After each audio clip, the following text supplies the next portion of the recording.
마태복음 5장 43절부터 48절까지의 말씀입니다.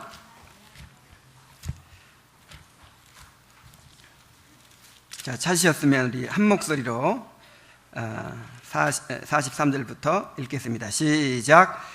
또 내 이웃을 사랑하고 내 원수를 미워하라 하였다는 것을 너희가 들었으나 나는 너희에게 이르노니 너희 원수를 사랑하며 너희를 박해하는 자를 위하여 기도하라. 이같이 기도한즉 하늘에 계신 너희 아버지의 아들이 되리니 이는 하나님이 그 해를 악인과 선인에게 비추시며 비를 의로운 자와 불의한 자에게 내려주심이라. 너희가 너희를 사랑하는 자를 사랑하면 무슨 상이 있으리요? 세리도 이같이 아니하느냐? 또 너희가 너희 형제에게만 무난하면 남보다 더하는 것이 무엇이냐? 이방인들도 이같이 아니하느냐? 그러므로 하늘에 계신 너희 아버지의 온전하심 같이 너희도 온전하라. 아멘. 지금 예수님께서 무엇에 대해서 말씀하고 계십니까? 20절 말씀 다시 한번 보세요. 이게 주제입니다. 20절 말씀. 내가 너희에게 이르노니 너희 의가 서기관과 바리새인보다 더 낫지 못하면 결코 천국에 들어가지 못하리라. 여기서 의는 신분적인 의가 아니고 그냥 예수를 믿음으로 전가되는 그런 신분적인 의가 아니고 율법을 행하는 의라고 했습니다. 너희가 율법을 지키는 수준이, 율법을 지키는 의가 바리새인과 서기관보다 더 낫지 못하면 천국에 갈 수 있다 없다? 없다. 이 주제를 지금 말씀하고 계시는 거예요. 그래서 인간의 의와 하나님의 의를 계속 비교하고 있습니다. 예수님께서 인간의 의는 이것인데 하나님이 너희에게 요구하시는 하나님의 의는 바로 이것이다. 이렇게 살아야 된다. 이렇게 지금 계속 6가지 신뢰를 드셨어요. 살인하지 말라, 간음하지 말라, 맹세하지 말라, 뭐 이렇게 쭉 6가지 신뢰를 들어서 말씀하시고 오늘이 이제 마지막 말씀입니다. 자, 지난 시간에는 어떤 말씀을 주셨죠? 악한 자를 대적하지 말라 그랬죠? 오른편 뺨을 치면 왼편을 돌려대고. 자, 돌려대셨습니까? 근데 뺨 맞은 분들이 별로 없는 것 같아요, 보니까. 또 속옷을 가지고 자는 자에게는 겉옷까지 가지게 하고 억지로 오리를 가게 하는 자에게 심리를 동행하고 구하는 자에게 주며 꾸고자 하는 자에게 거절하지 말라 이렇게 말씀하셨습니다. 근데 이제 더 나아가서 악한 자를 대적하지 않는 것으로 충분한 것이 아니고 여기서 더 나아가서 그 악한 자를, 그 원수를 사랑하라 하는 거예요.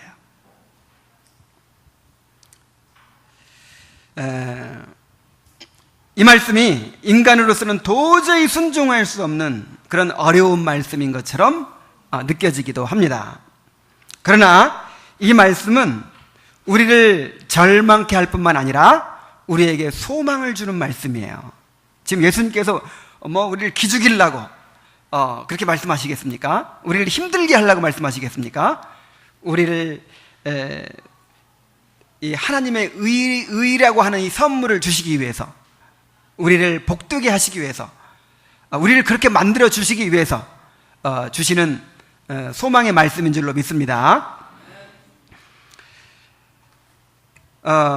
예수님은 우리가 그렇게 행할 수 있도록 해주시기 위해서 이 땅에 오신 거예요. 믿습니까? 도저히 순종할 수 없다고 느껴지는 분들은 이 말씀을 통해서 자신의 죄를 깨닫고 구원의 필요성을 느끼게 되시기 바랍니다. 또한 이 말씀을 듣고 하나님의 의를 더 갈망하게 되고 하나님의 은혜를 또 구하게 되고, 그래서 자기를 굴복시키고 순종할 수 있는 힘을 얻게 될 수 있기를 바랍니다. 자, 먼저 이제 이웃사랑에 대한 바리새인들의 가르침을 한번 보겠습니다. 자, 바리새인들이 어떻게 가르쳤습니까? 또 내 이웃을 사랑하고 내 원수를 미워하라 하였다는 것을 너희가 들었으나. 지금 누구한테 들었다는 거예요? 바리새인들한테 그렇게 들었다는 거예요. 바리새인들이 이렇게 가르쳤다는 거예요. 내 이웃은 사랑하고 내 원수는 어떻게 하라? 미워하라. 이렇게 가르쳤어요. 그런데 이 말씀이 성경에 어디 있을까요? 내 원수는 내 이웃은 사랑하고 내 원수는 미워하라. 이 말씀이 성경에 있어요, 없어요? 없죠. 근데 이제 그 사람들도 성경적 근거는 다 가지고 있어요. 이단들도 근거는 다 가지고 있죠. 레위기 19장 18절에 레위기 19장 18절입니다.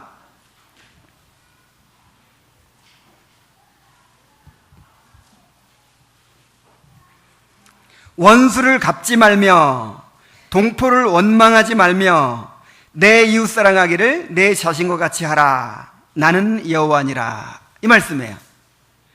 원수를 갚지 말며 동포를 원망하지 말며 내 이웃 사랑하기를 내 자신과 같이 하라. 여기 뭐 원수 미워라는 말은 없죠? 그런데 이 말씀을 이제 자의적으로 해석을 한 것이죠. 그래서 사랑해야 될 사람, 미워해야 될 사람을 철저하게 구분을 했습니다. 이 동족들, 그리고 같은 신앙을 가진 사람들은 사랑해야 될 사람들이고, 그 다음에 이방인들, 그리고 자기들과 신앙이 다른 사람들, 또 죄인들, 이런 사람들은 미워해야 된다고 가르친 거예요. 그래서 심지어 그 하나님 안 섬기는, 우상 섬기는 이방인들을 미워하는 것이 하나님 사랑하는 길이라고 생각을 했어요. 자, 우리 가운데도 그런 생각을 가질 수 있어요. 막 이단들을 증오하고 뭐 자기가 신앙, 그걸 통해서 자기 신앙이 좋은 걸 나타내려고 하면 안 돼요. 뭐 증오심, 막 일본 미워하는 것으로 애국자인 걸 나타내려고 하면 안 되는 거예요. 그래서 유대인들은 이방인들을 개나 돼지로 여기는 거예요. 그 사람들을 막 저주하고 미워하고, 그 다음에 세리들 미워하고, 그 사람들하고 밥도 같이 안 먹고, 이렇게 함으로써 내가 경건한 사람이다, 내가 더 하나님 사랑하는 사람이고 내가 하나님 편이다, 이걸 나타내려고 했다 이 말이에요. 그래서 이제 그 예수님한테 찾아온 한 율법사가 있었죠. 율법사가 내가 어떻게 해야 영생을 얻겠습니까? 물어보니까 예수님이 뭐라고 대답하셨냐면, 성경에 무엇이라고 기록되어 있느냐? 그러니까 하나님을 사랑하고 이웃을 사랑하라고 되어 있습니다. 그래, 그렇게 하면 된다. 그러니까 뭐라고 또 질문했어요? 그럼 내 이웃이 누굽니까? 사랑하게. 그러니까 어느 성까지 사랑해야 됩니까? 유대인까지 사랑해야 됩니까? 갈릴리 사람까지 사랑해야 됩니까? 그 다음에 사마리아인부터는 미워하고 로마인까지 미워해야 됩니까? 이걸 물어본 거예요. 여러분, 우리가 지금 그런 생각하고 있어요. 누구까지 사랑해야 될까요? 그리고 누구까지 미워해야 될까요? 벌써 사고방식 자체가 사랑해야 될 사람, 미워해야 될 사람을 구분하고 있는 거예요. 그러나 사실 구약의 율법에도 모든 사람을 사랑하도록 돼 있어요. 원수를 미워하라는 말은 없어요. 우리 방금 찾은 레위기 19장 33절 한번 보십시다. 33절.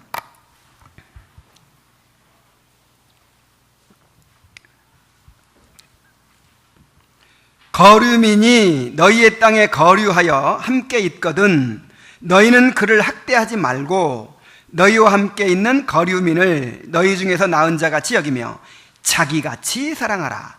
너희도 애굽 땅에서 거류민이 되었었느니라. 나는 너희의 하나님 여호와이니라. 이 거류민이라는 말은 이스라엘 백성이 아닌 이방인들이 어떻게 해서 이제 그 이스라엘 땅에 와 사는 거예요. 자, 그 사람들도 어떻게 여기라? 자기같이 사랑하라 그랬어요. 왜냐하면 이스라엘 백성들도 애굽 땅에서 거류민 노릇했잖아요. 옛날 아브라함과 이삭과 야곱이 가나안 땅에서 거류민 노릇했잖아요. 그런 거 생각해서 너희들도 너희 땅에 거하는 이방인들을 자기처럼 사랑해라. 자, 이렇게 말씀하셨어요. 그런데 사람은 자기중심적이어서 항상 이렇게 자기가 원하는 대로 해석을 합니다. 자기가 보고 싶은 것만 보게 돼 있어요. 이것이 바로 인간의 의의 한계입니다. 우리는 언제나 자기중심적이에요. 철저하게 자기중심적이에요. 항상 내 위주로 생각을 해요. 그래서 사람을 사랑하는 것도 지금 하나님의 명령이 사랑하라는 것이라는 것을 다 알아요. 모르는 게 아니에요. 그런데 나에게 유익을 주는 사람을 사랑하고 내가 사랑하고 싶은 사람을 사랑합니다. 목사님이 예를 들어서 설교를 했어요. 우리가 서로 사랑해야 됩니다. 그럼 누구한테 적용해요? 아, 내가 좋아하는 사람 가서 더 사랑해야지. 사실은 사랑하라고 할 때 그 사람 얘기한 것이 아니에요. 사랑은 언제나 오래 참고 온유하고 성내지 않고 그 다음에 항상 참고 끝까지 견디고, 이게 다 누구에 대한 말이에요? 미운 짓 하는 사람에 대한 말이에요. 전부 다. 적용을 바로 하시기 바랍니다.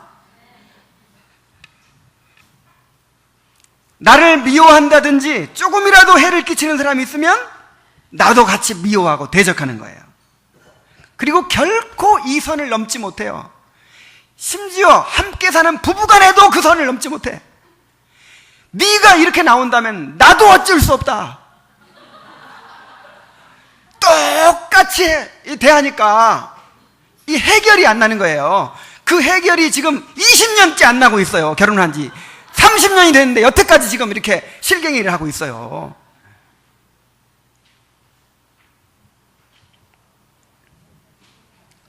자, 이것이 이제 인간의 의의 한계입니다. 이걸 뛰어넘어야죠. 누가 뛰어넘을 수 있겠습니까? 성령으로 거듭나서 새 성품을 받은, 거룩한 본성을 받은 하나님의 자녀들만이 이것을 뛰어넘을 수 있게 되는 줄로 믿습니다. 그래서 예수님께서 가르치신 것은 무엇입니까? 다시 돌아가겠어요. 마태복음 5장으로 돌아가서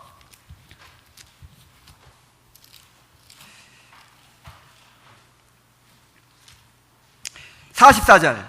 나는 너희에게 이르노니 너희 원수를 사랑하며 너희를 박해하는 자를 위하여 기도하라 그랬어요. 우리가 사랑해야 될 이웃이 따로 있는 것이 아니라 모든 사람이 우리가 사랑해야 될 이웃이다. 심지어 원수까지도 사랑해야 될 이웃이다 그랬어요. 자, 이웃과 원수가 우리한테는 따로 있는 게 아닙니다. 모든 사람이 사랑해야 될 이웃이에요. 이것을 예수님께서 어떻게 가르쳐 주셨냐면은, 아까 그 율법사가 내 이웃이 누굽니까? 내가 사랑해야 될 사람이 누굽니까? 이렇게 물어보니까 예수님께서 그 사람에게 고정관념을 깨뜨리시기 위해서 예화를 하나 드셨어요.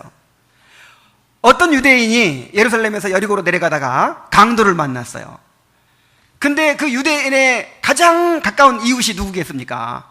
제사장이죠. 레위인이죠. 근데 제사장도 보고는 아이고 나 지금 예배 드려야 돼, 제사 드려야 돼, 가버렸어요. 레위인도 성전 섬겨야 돼, 그러면서 가버렸어요. 근데 유대인이 제일 미워하는 사람이 있어요. 어느 정도 미워하냐면 그쪽 방향으로는 소변도 안 봐요. 아예 거기는 지나가지도 않아요. 그래서 갈릴리에서 예루살렘까지 가려면은 사마리아 땅 지나가면 가깝거든요. 근데 삥 돌아가요. 얼마나 미우면. 자, 이렇게 미운 사람들, 그 사마리아 사람인데 레위인도 그냥 지나고 제사장도 그냥 지나갔는데 그 사마리아 사람이 그 사람을 치료해주고 자기 돈 들여서 이제 그 여관에까지 데려다 주고, 혹시 더 돈 필요하면 나한테 얘기하라고, 이 사람 돌봐주라고 맡기고 그렇게 간 거예요. 그러면서 누가 그 강도 만난 자의 이웃이겠느냐?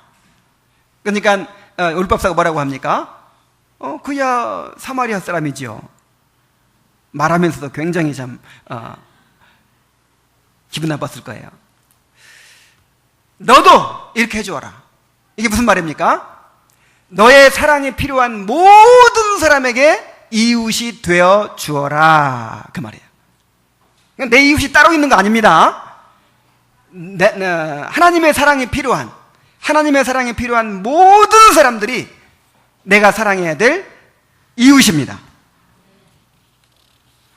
주님은 우리가 원수를 어떻게 사랑해야 될지 구체적으로 말씀해 주셨어요. 이 44절 말씀, 이 말씀이 이제 간단히 되어 있죠. 너희 원수를 사랑하며 너희를 박해하는 자를 위하여 기도하라. 간단히 되어 있는데 이 다른 또 사본이 있어요. 이 신약 성경에 사본들이, 원본은 없고 사본들이 있는데 그 사본을 번역한 것이 바로 이 성경이죠. 그래서 더 자세하게 기록된 사본이 있어요. 그래서 그 사본에서 번역한 성경은 더 자세하게 썼겠죠. 그래서 그 흠정역 성경, KJV라고 하죠. 그 흠정역 성경은 이렇게 번역을 했습니다. 너희를 저주하는 자를 축복하며 너희를 미워하는 자들에게 선을 행하며 너희를 박해하고 핍박하는 자를 위하여 기도하라. 이렇게 되어 있어요. 자, 먼저 어떻게 하라고요? 너를 저주하는 자들을 축복하라 그랬어요. 저주가 뭡니까? 막 나한테 욕하고 심한 말을 하고 상처를 주고 모욕을 주는 거예요. 그럼 어떻게 해요? 상처받았잖아요. 그럼 나도 그냥 되로 받았으니까 뭘로 줘야 돼요? 말로 줘야 되는데 나는 어떻게 하라고요? 축복하라 그랬어요. 상대방이 나를 괴롭히고 상처를 주더라도 친절한 말로 응답하라는 거예요.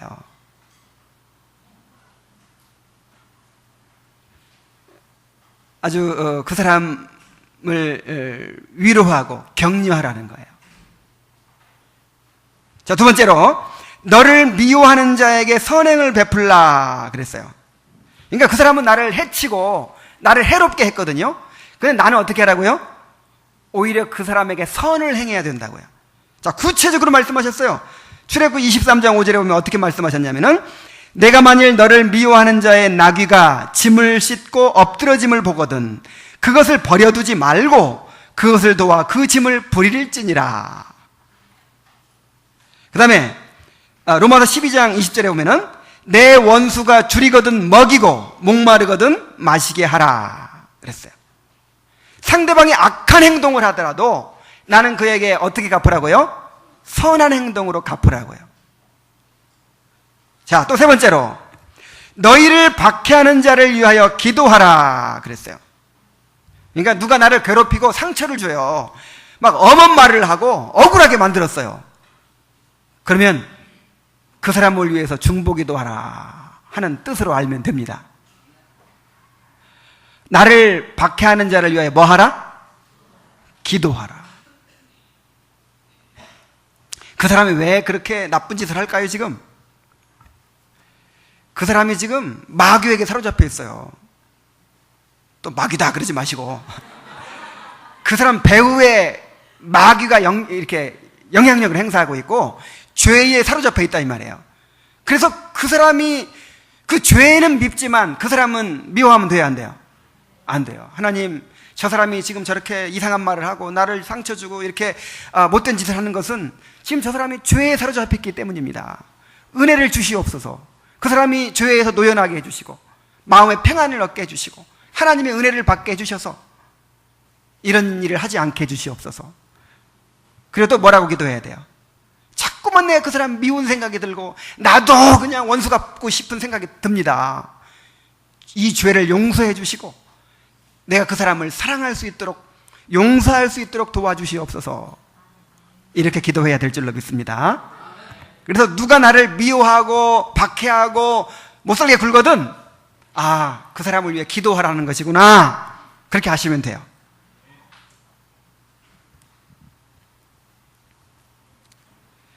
그런데 이제 이런 질문이 나올 수 있습니다.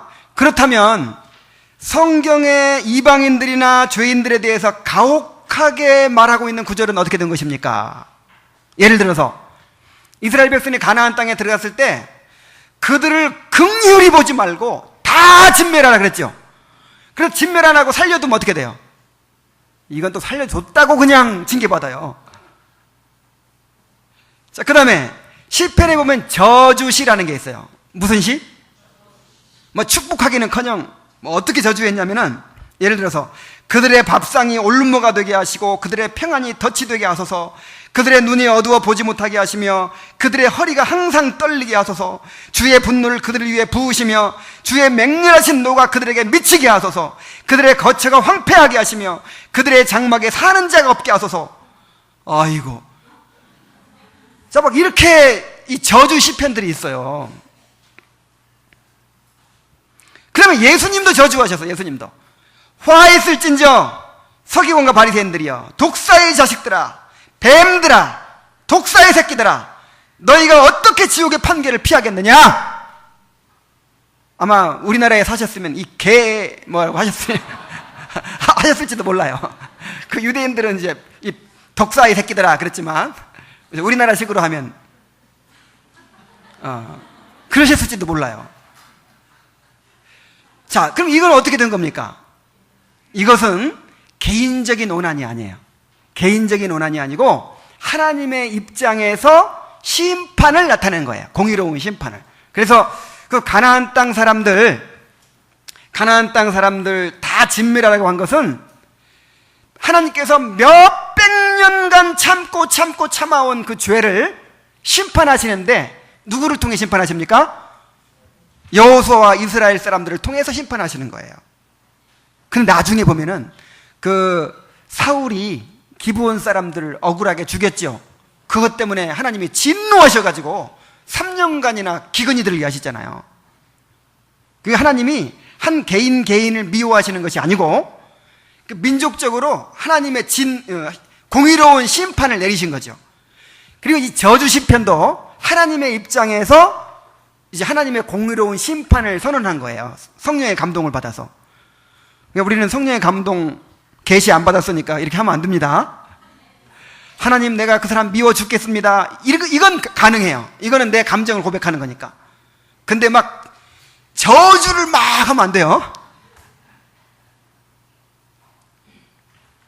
그리고 예수님께서 바리새인과 서기관들 이렇게 독사의 새끼들아 한 것도 이것도 하나님의 심판을 선언하신 것입니다. 그래서 하나님은 사랑의 하나님이시지만 공의로운 하나님이세요. 죄에 대해서는 심판하시죠? 그래서 그 심판을 말씀하신 것이지 그 개인 대 개인으로 감정적으로 미워하고 그렇게 하신 것이 아니라 이 말이에요. 그래서 우리는 죄는 미워하되 죄인은 미워해서는 안 됩니다. 그 누구도 미워하고 증오해서는 안 돼요.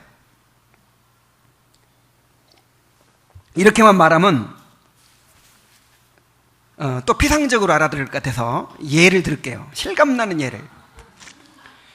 여러분 일본 밉죠? 감정 있죠? 회개하세요. 일본 사람들이 지은 죄는 밉죠. 그러나 그 일본 사람들을 미워하면 돼요, 안 돼요? 안 돼요. 아, 일본 망해버렸으면 좋겠다. 지난번에 지진 났는데 아이고 잘됐다. 그런 날 싹 지진 나서 죽었으면 좋겠다. 그럼 돼요, 안 돼요? 이거는 구원받은 사람의 말이 아니에요. 구원받은 사람의 태도가 아니에요. 이것을 요나서가 잘 가르쳐 주죠. 이 일본이 한국에 피해를 끼친 것보다 1000배, 10,000배 피해를 끼친 나라가 이스라엘에 대해서 1000배, 10,000배 피해를 끼친 나라가 어느 나라일까요? 아시리아라는 나라예요. 아수르. 얼마나 잔인한지 이제 그 나라를 정복하면 그 나라 백성들을 살가죽을 다 벗겨가지고 막 성벽에 걸어놓고 이 정도로 잔인하고 이 정도로 하여간 무서운 나라예요. 그 북방 이스라엘이 이 아시리아한테 망했거든요. 근데 요나한테 뭐라 그래요? 그 아시리아의 수도인 니느웨에 가서 말씀을 전하는 거예요. 내가 거기를 심판을 내리려고 한다. 근데 그 심판 당하지 않도록 가서 회개하라고 전해라. 전하고 싶어요? 안 전하고 싶어요? 아, 그 나라 지금 망해버렸으면 좋겠는데 가서 전하라는 거야. 그래가지고 안 가려고 했더니 안 가려고 도망갔더니 풍랑을 일으켜가지고 고래 뱃속에 집어넣어가지고 억지로 가게 만들었어요.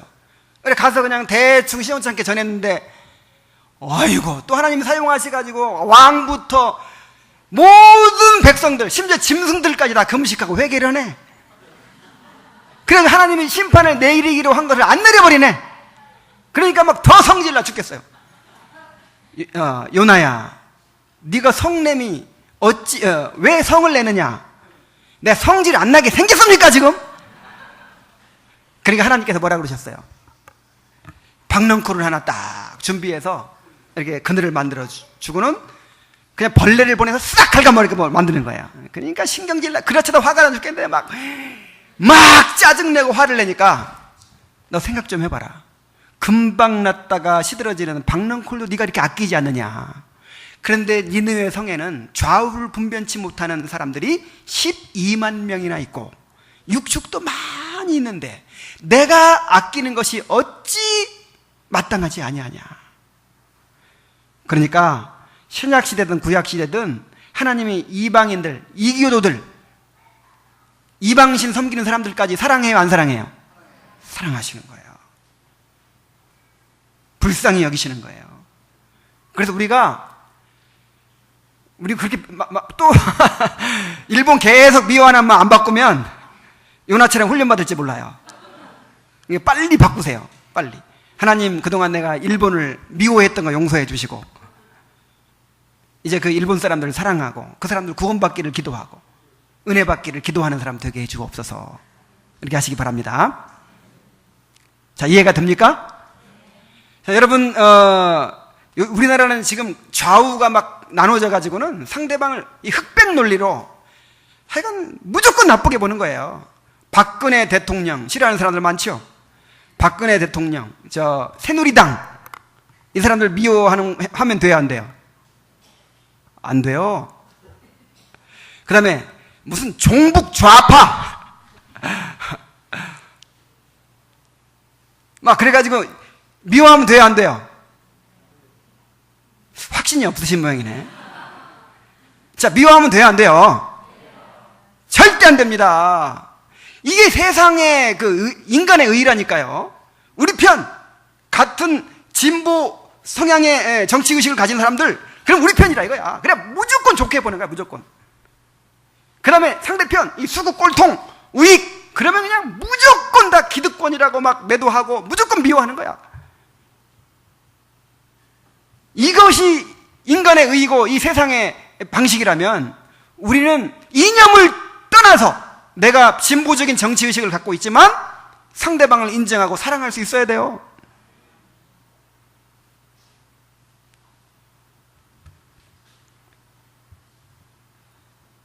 디모데전서 2장 1절로 4절에 보면은 우리 한번 찾아봅시다. 디모데전서 2장 1절로 4절.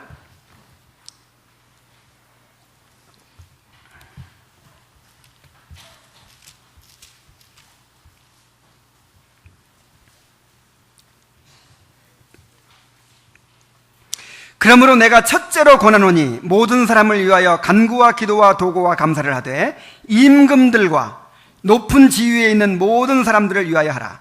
이는 우리가 경건과 단정함으로 고요하고 평안한 생활을 하려 함이라. 이것이 우리 구주 하나님 앞에 선하고 받으실 만한 것이니 하나님은 모든 사람이 구원을 받으며 진리를 아는 데 이르기를 원하시느니라. 자, 하나님 앞에 선하고 받으실 만한 것이 뭐라고요? 하나님, 나는 이번에 야당 찍었지만 이번에 당선된 박근혜 대통령을 축복해 주시고 그 사람이 아직 예수 안 믿고 있으니까 구원받게 해주시고 선정을 베풀게 하시고, 자, 하나님이 은혜를 베풀어 주시옵소서. 이렇게 기도하면 이것이 하나님 앞에 선하고 받으실 만한 것이 된다 이 말이에요. 막 대통령 욕하고 그냥 맨날 모였다 하면 그냥 망하길 바라고. 자, 이거는 세상 사람들은 그렇게 할 수밖에 없지만은 우리는 그러면 돼요 안 돼요? 안 됩니다. 좀 더 이제 수준을 높여가지고 자, 수준을 좀 더 높여가지고, 자, 북한의 김정은이, 자, 그 사람은 미워해도 되겠죠? 증오해도 되겠죠?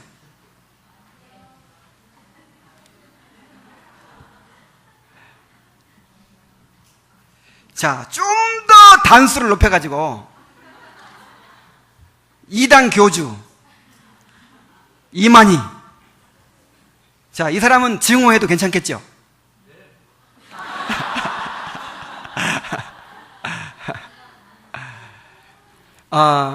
그 배후에서 역사하는 그 사탄의 이 일, 그 다음에 그 이단 단체가 행하는 어떤 일들에 대해서는 우리가 의의분을 가져야 돼요. 분노해야 돼요. 그리고 싸워야 돼요. 그러나 사탄에 사로잡혀 가지고 종노릇하고 있는 그 사람들 자신은 우리가 증오하고 미워해서는 안 돼요.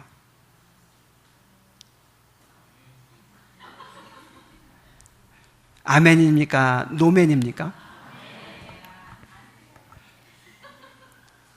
자, 집에 가서 잘 생각해 보세요. 하나님께서 원하시는 것이 어떤 것인지. 그러니까 우리가 뭐 싸우지 말라는 게 아니에요. 싸워야죠. 분노해야죠. 그러나 그 개인, 그 사람은 불쌍히 여겨야 돼요. 여러분, 불쌍하지 않습니까? 우리가 복받은 거에 비교해 볼 때 어쩌다가 그렇게 잘못된 교리에 사로잡혀가지고 그렇게 못된 짓을 하고 그렇게 죄를 물먹듯이 짓고 그렇게 하나님의 종들을 못살게 굴고 그렇게 교회를 무너뜨리고 그 사람이 받을 영원한 지옥의 형벌이 얼마나 두렵겠습니까? 불쌍하죠? 그래서 그 인간은 불쌍히 여겨야 되는 거예요. 인간은. 일단 우리가 그 증오심 막 분노 이거에 사로잡혀 있는 것 자체가 벌써 우리가 이게 성령 충만하고 반대죠.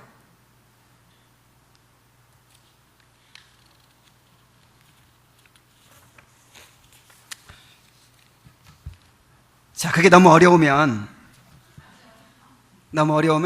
우리 가족들을 한번 생각해 보세요. 가족들. 우리 이 공동체 관계를 생각해 보세요. 자, 우리 이 공동체 안에서 미운 사람 있죠? 꼭 미운 짓 하는 사람이 있어요. 이렇게 나한테 상처 주고 그런 사람이 있어요. 그런 사람한테 적용해야 돼요. 원수를 사랑하라. 가정에서 이 부부간에 아이고 이 왼수 할 때 있죠? 그 할아버지 옛날에 서세원이 나와가지고 할아버지 할머니들 함과 함께 하던 프로그램 있잖아요. 근데 그 스피드 퀴즈가 있어요. 근데 이제 남편이라는 단어가 나왔는데 이 남편을 설명하는 거야. 함께 사는 사람 하니까 왼수 이렇게 해야 돼.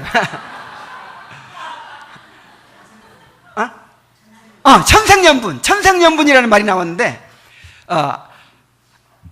천생연분을 막 설명했어요. 그러니까 바로 이 사람 옆에 그 남편을 가리키면서 자, 이 사람을 뭐라고 하지? 이 사람 뭐라고 하지? 하니까 왼수 그러는 거예요. 그럼 네 글자로 하니까 평생 왼수 이러는 거야. 평생 왼수죠? 평생 왼수. 그때 적용하세요. 원수를 사랑하라.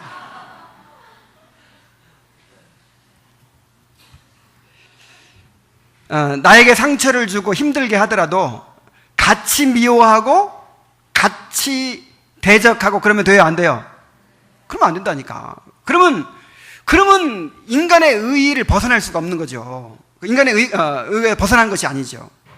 그러면 신앙이라는 게 어디 있어요? 하나님의 사랑을 받았다는 게 어디 있고 거듭났다는 증거가 어디 있냐 이 말이에요. 네가 그렇게 나오면 나도 어쩔 수 없다.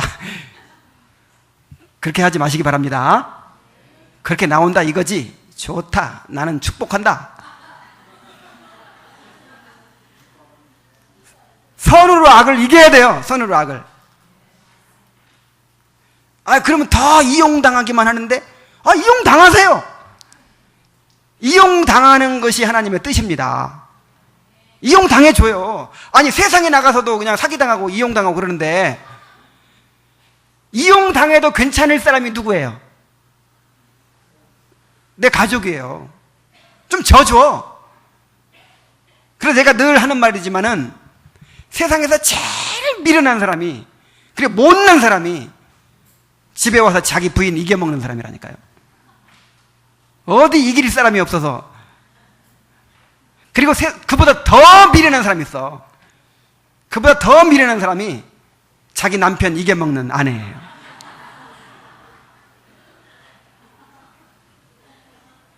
그게 지금 자기를 죽이는 거라니까요. 남편들의 아내를 자기 몸처럼 사랑하라. 자기 몸과 같이 사랑하라. 아내를 사랑하는 것은 자기 자신을 사랑하는 것이니라 그랬어요. 미워해 보세요. 한 몸이기 때문에. 예를 들어 오른손이 왼손을 미워해가지고 막 상처를 입혀. 그럼 어떻게 되겠어요? 같이 망하는 거지. 한 몸이 아니면 모르겠어요. 한 몸이 아니면. 한 몸이기 때문에 내가 상대방을 미워하면 미워할수록 나 자신을 미워하는 것이 되고 나 자신에게 해를 끼치게 된다는 것을 아셔야 돼요. 그래 져주세요. 그냥 져주시고 이용당하시고 선으로 악을 갚으시기 바랍니다. 이것이 우리에게 요구되는 하나님의 의예요. 하나님은 우리에게 인간의 사랑이 아닌 우리가 하나님께 받은 사랑으로 사랑하라고 말씀하십니다. 서로 사랑하라, 아내를 사랑하라, 남편을 사랑하라 할 때 그 사랑이 무슨 사랑이라고요? 인간의 사랑이 아니라고요. 우리가 받은 사랑이라고요. 우리가 받은 사랑. 어떤 사랑 받으셨습니까? 상대방이 미워하면 나도 같이 미워하고, 상대방이 나를 잘해주면 나도 같이 잘해주고, 이런 사랑 받으셨습니까? 아니면 내가 죄인 되었을 때, 아직 연약할 때, 원수 되었을 때 무조건적이고 희생적인 사랑으로 우리를 값없이 받아주시고 용서해 주신 그 사랑을 받았습니까? 받은 대로 하라고요. 받은 대로.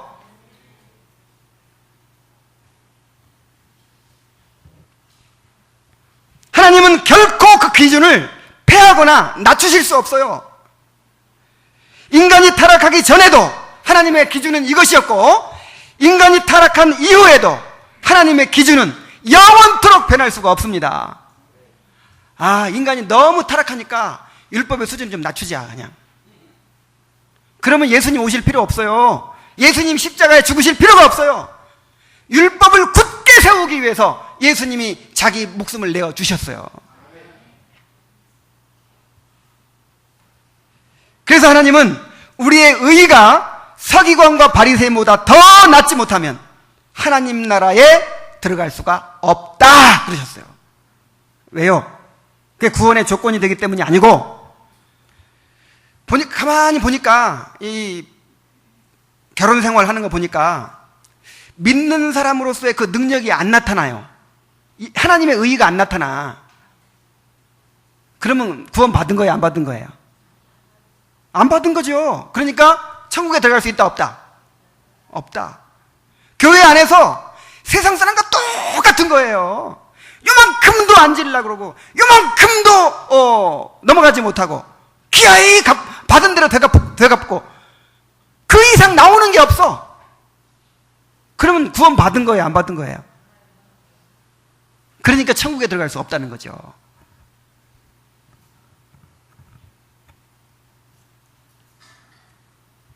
자, 이 말씀에 어떻게 반응할 것인가? 여기부터가 중요해요. 자, 지금 이 산상수훈의 클라이막스를 우리가 지금 지나고 있습니다. 상대방이 하는 대로 보복하지 말라고 하셨고 원수를 사랑하라고 이렇게 하셨어요. 자, 이 말씀을 들으면서 여러분 어떤 반응을 지금 나타내고 계십니까? 자, 첫 번째 반응은 이런 거예요. 이러한 요구는 터무니없고 도무지 현실에 맞지 않는다, 이렇게 생각하면서 외면해 버리는 사람들이 있어요. 자, 그러고 싶은 분들 있죠? 이것이 바로 구원받지 못한 사람들의 반응입니다. 이 구원받지 못한 사람은 그럴 수밖에 없어요. 우리 한번 찾아볼까요? 고린도전서 2장 14절.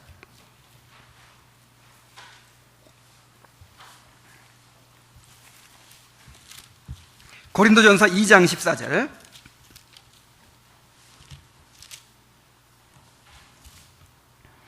육에 속한 사람은, 자, 육에 속한 사람이 어떤 사람이에요? 거듭나지 못한 사람. 그냥 자연인이라는 거예요. 자연인. 육에 속한 사람은 하나님의 성령의 일을 받지 아니하나니. 이 산상수훈의 말씀은 영적인 얘기죠. 이게 세상 도덕이 아니죠. 원수를 사랑하라는 게 말이 됩니까 이게? 이게 영적인 일이라는 거예요. 그래서 하나님의 성령의 일을 받지 아니하나니, 이는 그것들이 그에게는 어떻게 보이며? 어리석게 보이며. 어리석게 보이죠? 오른편 뺨을 치는데 왼편을 돌려대? 어리석게 보이잖아요. 그 다음에 또 그는 그것들을 알 수도 없나니 그러한 일은 영적으로라야 분별되기 때문이니라. 이 거듭난 본성을 가진 사람만이, 영적으로 살아있는 사람만이 이것이 진짜 우리에게 축복이라는 것을 알게 돼요. 자, 한 구절 더 찾아봅시다. 로마서 8장 7절로 8절. 로마서 8장 7절로 8절.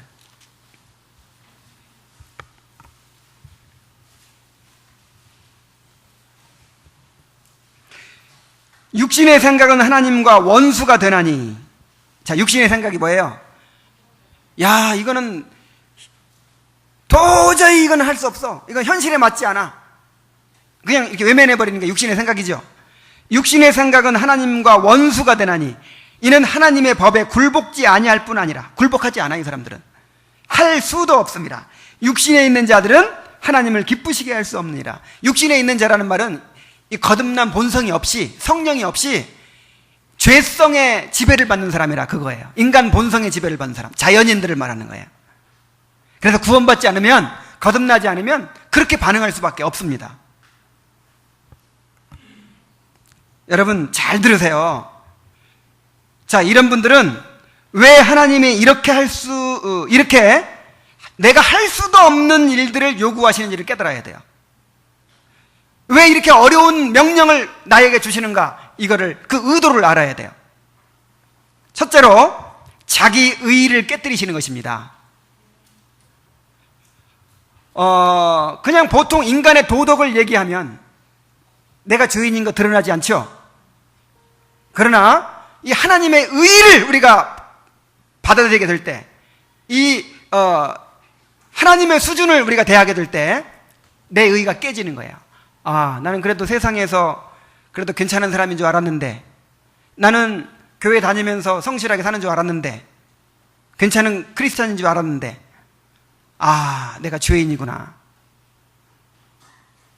의의가 깨져야 됩니다. 그리고 두 번째로는, 그러니까 첫 번째로는 자기 의가 깨뜨려지고, 자신이 얼마나 부패한 죄인인지를 깨닫는 거죠. 얼마나 부패한 죄인인가를 깨달아야 돼요. 이 수준에 비추어 볼 때. 그 다음에 두 번째로는 이제 구원의 필요성을 깨닫게 되는 것이죠. 여러분, 도저히 지킬 수 없다고 생각됩니까? 그래서 구원받아야 되는 거예요. 그래서 성령으로 거듭나서 새 생명을 얻고 거룩한 본성을 받아야 되는 거예요. 새 마음을 받아야 되는 거예요. 하나님의 성품을 받아야 되는 거예요. 그래서 내가 도무지 지킬 수가 없다, 나하고는 상관없는 말씀 같다, 그러면 여러분 구원받으셔야 됩니다. 거듭나셔야 됩니다. 중생해야만 이것이 나한테 해당되는 거예요.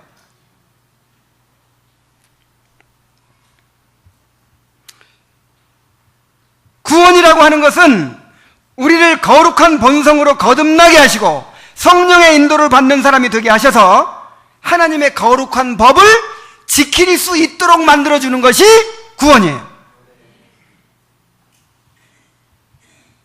예수님은 우리가 율법을 지킬 필요가 없도록 하기 위해서 죽으신 것이 아니고, 우리가 율법을 잘 지킬 수 있도록 만드시기 위해서 십자가에 달려 죽으신 거예요. 그래서 나는 구원받았으니까 나는 이제 그냥 대충 살아도 천국 간다, 이런 사람들을 가리켜서 바울이 뭐라 그랬어요?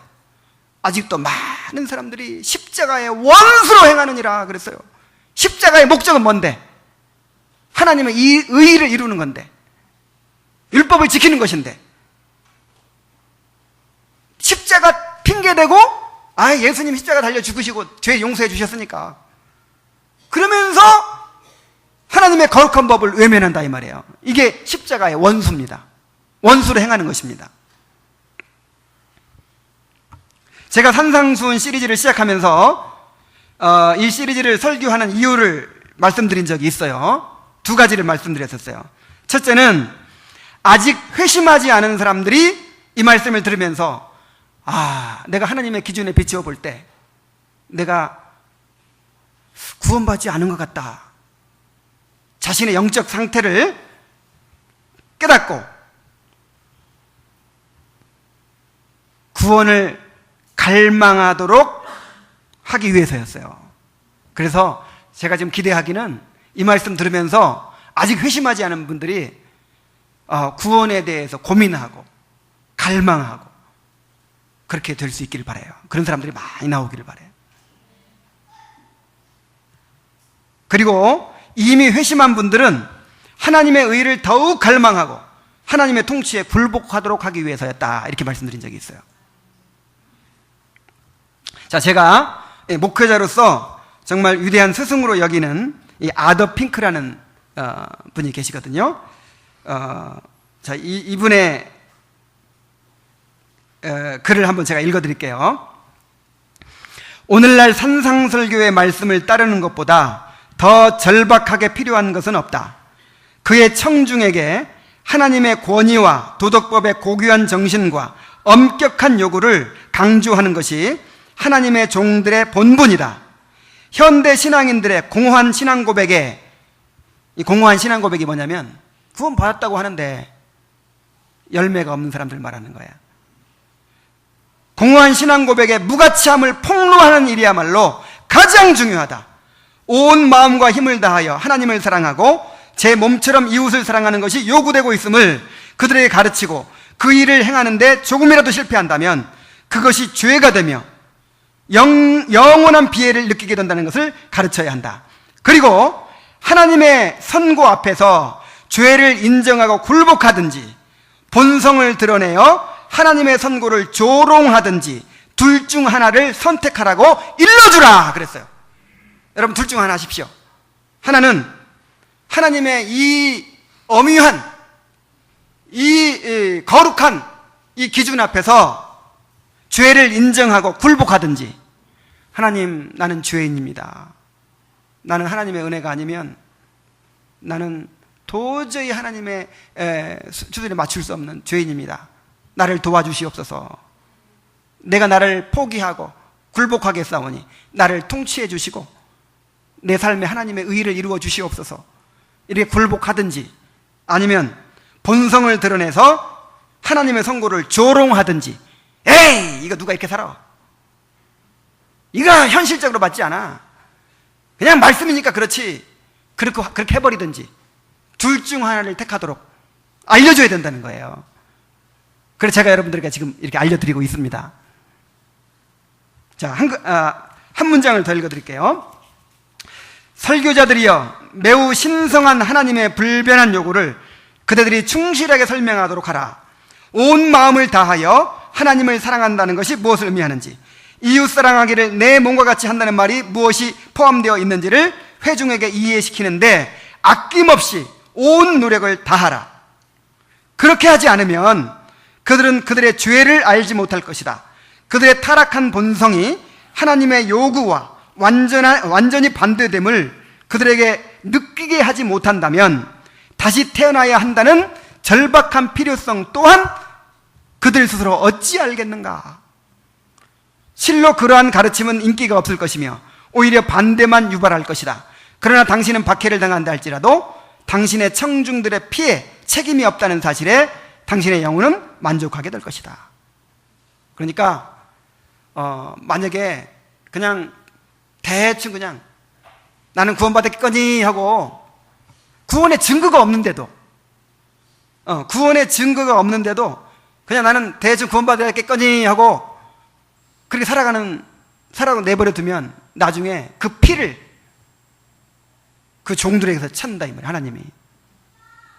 그보다 무서운 일이 없어요. 나는 그런 말씀 듣지 못했습니다. 내가 그렇게 큰 죄인인지 몰랐습니다. 하나님 앞에서 그러면 그 책임을 어떻게 해요? 로이드 존스 목사님은 자신의 죄와 비참한 상태를 깨닫고 구원을 갈망하며 고민해 본 경험이 없는 사람은 본인이 구원받았다고 하더라도 진정으로 구원받은 것이 아니다 그랬어요. 자, 맞는 말이에요? 틀린 말이에요? 병원에서 지금 암 말기예요.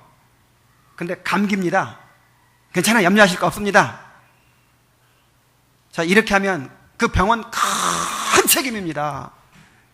자신의 병을 알아야, 자신의 죄를 알아야 내가 의인을 부르러 온 것이 아니요 죄인을 부르러 왔다는 말씀이 해당이 되는 거예요. 건강한 자에게는 의원이 쓸데없고 병든 자에게 쓸데있다 그랬잖아요. 내 병을 알아야, 죄를 알아야 구원을 갈망하게 되는 것이고, 그 구원을 갈망해야만이 그 갈망하는 자에게만 구원이 주어지는 거예요. 근데 죄를 모르니까 구원을 갈망해요, 안 해요? 안 해요. 그래서 여러분, 저는 우리 상록교회 모든 성도들이 진정으로 다 거듭나게 되기를 바랍니다. 여러분, 혹시라도 구원받지 않은 사람들이 있다면, 이 구원받지 않은 사람은요, 활활 불타고 있는 그 불못 위에 그 밧줄에 매달려 있는 사람하고 똑같아요. 언젠가는 반드시 떨어지게 되어 있습니다. 그리고 언제 떨어질지 몰라요. 언제 불못에 떨어져 버릴지 모른다니까요. 그 불못은 영원한 형벌이에요. 이보다 무서운 것이 없습니다. 그래서 내가 진정으로 거듭나고 회심했는지, 내 안에 새 생명과 거룩한 본성이 있는지를 심각하게 점검을 해봐야 돼요.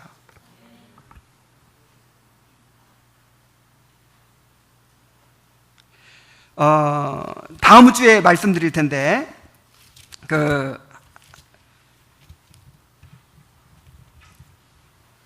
여기 다시 돌아가 봅시다. 마태복음 5장으로 돌아가서 다음 주에 확실하게 말씀드릴 텐데, 자, 내가 구원받았는지, 정말 확실하고 중생하고 회심했는지, 이것을 어떻게 알 수 있을까요? 이것을 어떻게 알 수 있을까요? 예수님이 이렇게 말씀하십니다. 45절에 이같이 한즉 하늘에 계신 너희 아버지의 아들이 되리니. 자, 어떻게 한즉? 자, 이같이 한다는 게 뭐예요? 원수를 사랑하고 너희를 박해하는 자를 위하여 기도하는. 그러니까 인간의 의 이상이 나오는 거예요. 보통 인간들은 최선을 다해도 오리까지만 가는데 심리를 가는 거예요.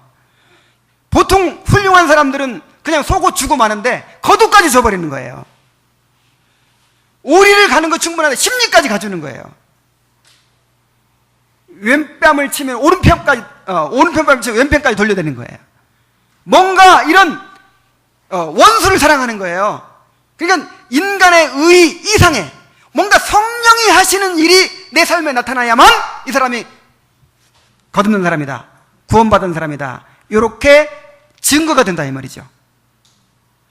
그것이 없다면 내가 말로 나는 구원받았다고 확신이 있다고 말한다고 해서 그것이 100% 확실한 것이 될 수가 있다 없다? 없다는 거예요. 이같이 한즉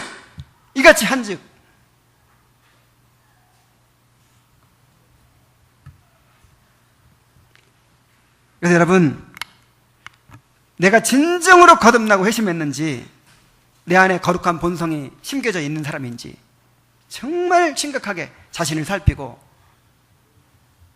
고민해야 될 줄로 믿습니다.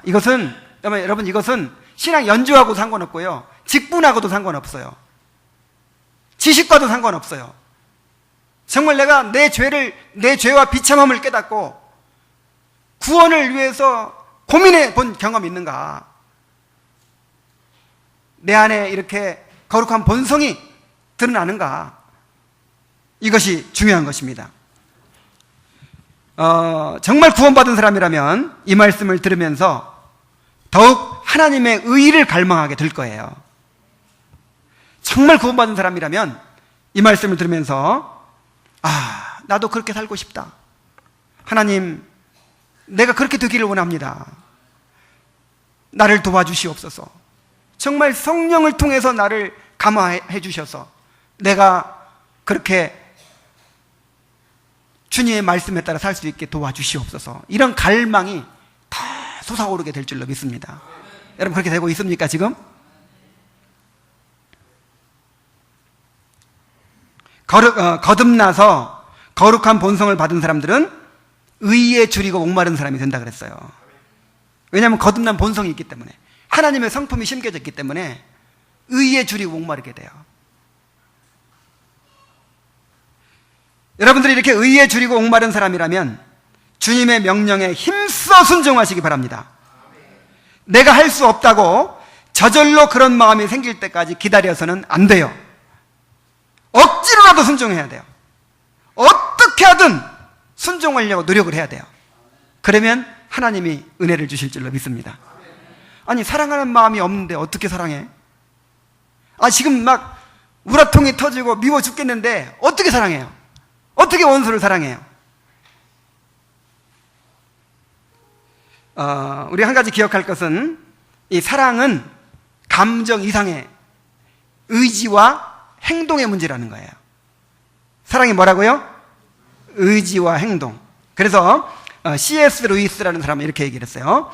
당신이 이웃을 사랑하느냐의 여부 때문에 고민하느라고 시간을 허비하지 말라. 마치 당신이 사랑하는 것처럼 행동하라. 그러면 우리는 위대한 비밀 한 가지를 발견할 것이다. 만일 당신이 누군가를 사랑하는 것처럼 행동하면 곧 그를 사랑하게 될 것이다. 그랬어요. 그러니까 순종이 중요한 거예요. 순종이.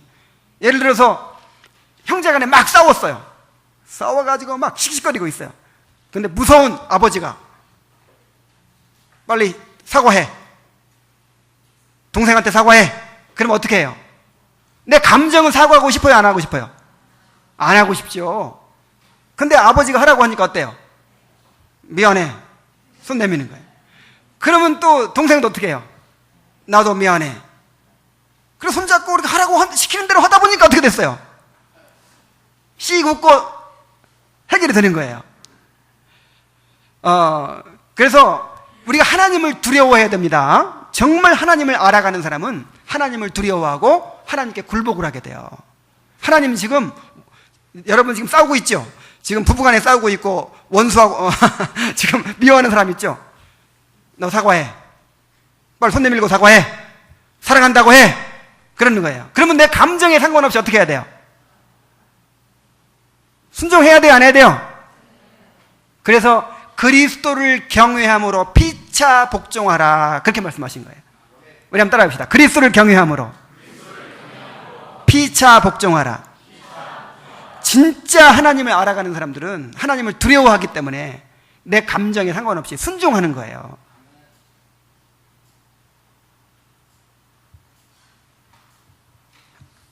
우리가 순종할 때 하나님께서 진정으로 사랑할 수 있는 은혜를 또 주실 줄로 믿습니다.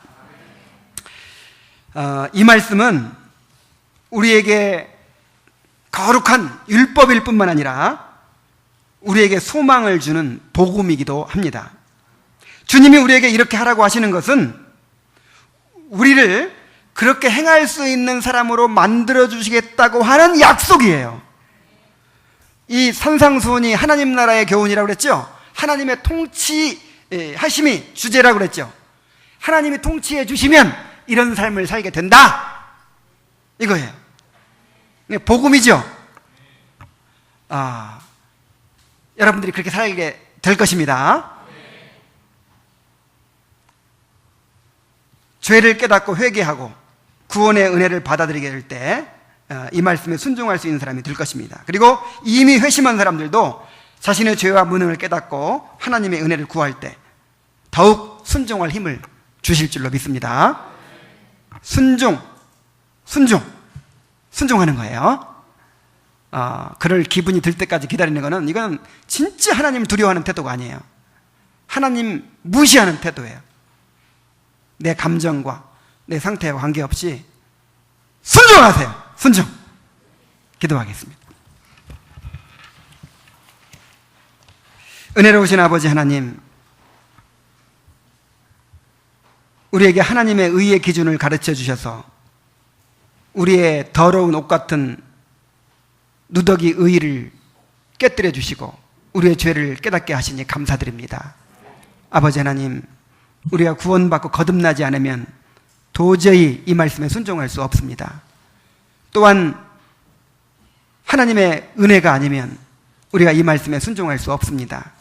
아버지 하나님, 우리가 하나님의 은혜를 누리게 하여 주옵소서. 모두가 구원받고 거듭나게 하시고 또 하나님의 통치에 굴복하여 하나님의 은혜를 누림으로 하나님의 의가 이루어지는 그런 공동체가 될 수 있도록 인도하여 주옵소서. 예수님의 이름으로 기도하옵나이다. 아멘.